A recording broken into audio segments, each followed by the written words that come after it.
Hello everyone, my name is Fatil Fatul Kubro. My student ID is 2025-32-031. Today I'm going to show you all, and explain a little bit about what I've done for my practicum. As you all can see, this is my report, my practicum report. It is divided into two in theory and the practicum one. And for the theory one, I explained about thing, the order of growth, and its its inside. Then there's big O, big big omega, and big theta.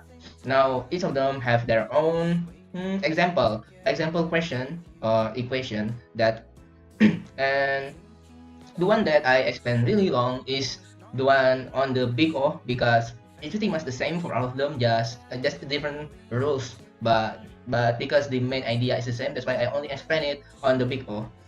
And for the order of route, as you can see here, there is the definition in Bahasa, and this I also put here the order of route, each of them, but I don't think this is all of it. But yeah, there's it that I find online, and from the fastest to the slowest, and and all of this, no, not all of this, but pretty much all of the material in the theory section is from Mr. Dodi's presentation or material from the meeting week 3. Then in the practicum section or the report practicum, there are two questions that I must answer for the practicum. The first one is about if given this amount of data set, 1K or 1 million, it asks which is the most efficient.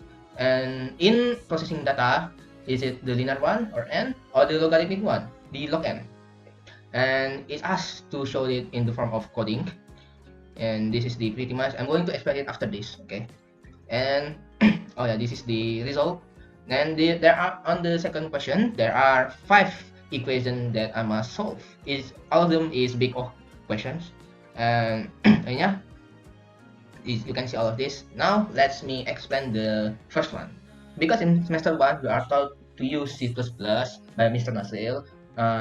For this question, I'm going to code it in C++, not Python or other stuff like that.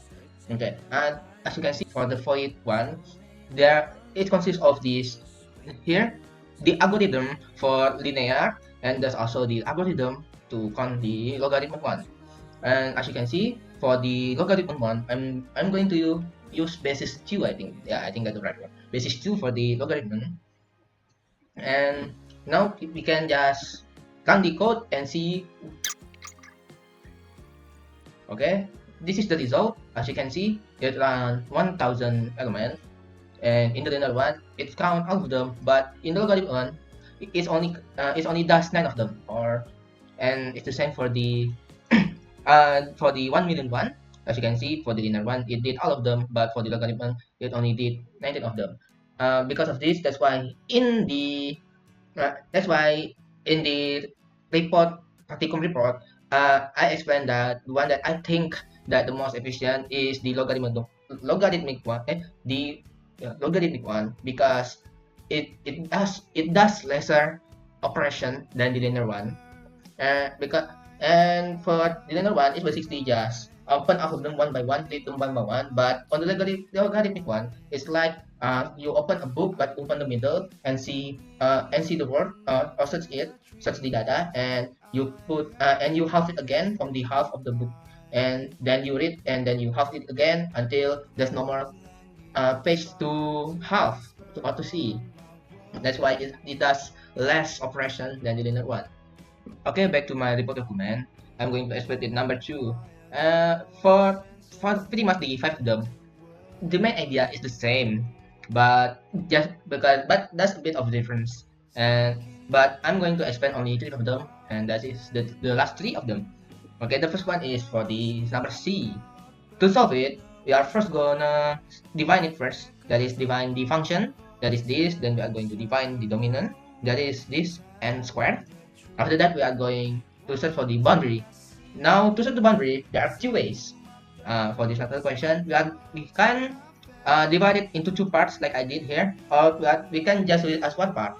But it's easier for me. It's easier for me to just divide it, not make it in 1 part.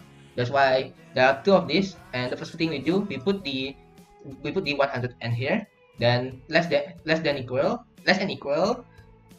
and 100 n square. We are going to give it n square at the end of the equation of this, and because and then we are going to write it off each of them. Then the last thing that we get is this n more than equal 1. I'm going to do also the same for the second one, the second part.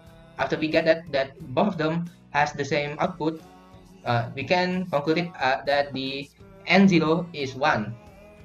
That and we for the proof section, we can just put the equation, the normal equation. Then we are going to put the same equation, but at the end of it, we give it n square. After that, we are summing it. That's why we get 105. That's why the C, we are taking it from here, 105, and the N0 is from here. Now for the second one, or not the second one, but the D one, it's almost the same, but now there's a difference. We can see on the on front of it, there are two n square. But because this is under the n square, we are not going to use it to search for the boundaries. Now we are going to do the same that we did on the C1 to set the boundary. Then the outcome is the same, n more than equal 1. Then on the proof one is the same. Now there's a bit of difference here in the boundary search for the E1. The difference is when you look at this, when we simplify it, we get this n squared less than equal 2 to the power of n. Now, to solve this, we are going to stress test it, or the calculation to the bahasa is try one by one. That's why and it's represented by these decimals. When we try n equal 1, n equal 2, n equal 3, n equal 4, and etc., and we find that this function started to become true when n is equal 4. That's why we conclude that the boundary is n more than equal 4. Now we can do the proof one, as you can see here, and this is the proof that I get, and the C is 8 and the n0 is 4. That is all for me. I hope you all understand it. Well, thank you.